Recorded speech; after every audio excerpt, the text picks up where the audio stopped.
سال 92 یعنی زمانی که من و آبجی دوقلوم 22 سالمون بود، اولین شعبه پاستیل فروشیمون رو افتتاح کردیم و به جز پاستیلای فله مارک ببتو و هاریبویی که آورده بودیم، این پاستیل بسته‌بندی جز اولین آیتمی بود که توی پاستیل فروشی موجود شد و بیشتر از 2 پارت ازش وارد کشور نشد.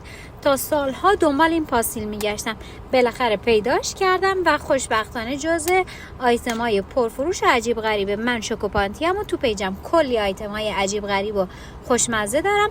ممنون میشم که منو به دوستاتون معرفی میکنید.